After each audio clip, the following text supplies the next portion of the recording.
ಕೊರತೆ ಇರೋ ಕಾರಣಕ್ಕಾಗಿ ಜಾಸ್ತಿ ಅಭಿವೃದ್ಧಿ ಮಾಡೋಕ್ಕಾಗಿಲ್ಲ.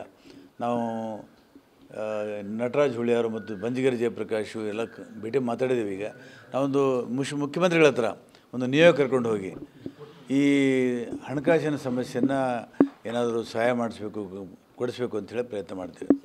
ಸರ್ ತಾವು ಇವಾಗ ಬಂದಿದ್ದೀವಿ ಸರ್, ಫಸ್ಟ್ ಮೀಟಿಂಗ್ ಅಂತ ಅನಿಸುತ್ತೆ.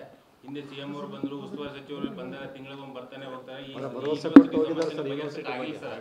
ನೀವು ಬಂದು ಬಗೆಹರಿಸ್ತಾರೆ ಅನ್ನೋದೇ ನಮ್ಮ ಡೌಟ್ ಇದೆ. ಈಗ ಸರ್ಕಾರ, ನಿಮ್ಮ ಅನುಮಾನ ಇರಲಿ, ಸರ್ಕಾರ ನನ್ನ ಸಿಂಡಿಕೇಟ್ ಮಾಡಿ ಕಳಿಸಿದ್ದಕ್ಕೆ ಇಲ್ಲಿ ಏನಾದರೂ ಮಾಡಿ ಪ್ರಯತ್ನ ಪಟ್ಟು ಇದನ್ನು ಅಭಿವೃದ್ಧಿ ಮಾಡಬೇಕು ಅನ್ನೋ ಉದ್ದೇಶದಿಂದ ನಾನು ಕಳಿಸಿದೆ. ಪ್ರಯತ್ನ ಮಾಡ್ತೀನಿ. ಸರ್ 3 ತಿಂಗಳಿಂದ ಪೇಮೆಂಟ್ ಆಗಿಲ್ಲ. ಬಂದಿದ್ರು, ಎಲ್ಲ ಎಂಪ್ಲಾಯೀಸ್ ಬಂದಿದ್ದರು. 3 ತಿಂಗಳಲ್ಲ, 11 ತಿಂಗಳಿಂದ ಆಗಿಲ್ಲ.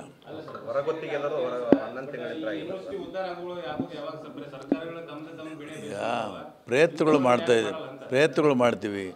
ಈ ವಿಶ್ವವಿದ್ಯಾಲಯ ಸ್ಥಾಪನೆ ಆಗುವಂಥ ಉದ್ದೇಶವನ್ನು ಅದು ಸಾಧನೆ ಮಾಡುವಂಥ ಪ್ರಯತ್ನ ಮಾಡ್ತೀವಿ. 80 ಪೋಸ್ಟ್ ಖಾಲಿ ಇಲ್ಲೇ ಅಲ್ಲ, ಎಲ್ಲ ಯೂನಿವರ್ಸಿಟಿಗಳು, ನಮ್ಮ ಗುಲ್ಬರ್ಗ ವಿಶ್ವವಿದ್ಯಾಲಯದಲ್ಲಿ ಅಲ್ಲಿ ಸಿಬ್ಬಂದಿ ಖಾಲಿ ಇದ್ದಾವೆ, ಸಮಸ್ಯೆಗಳಿದ್ದಾವೆ. ಅದೇ ಅಮಾಲ್ಗೇಷನ್ ಮಾಡಬೇಕು ಅಂತ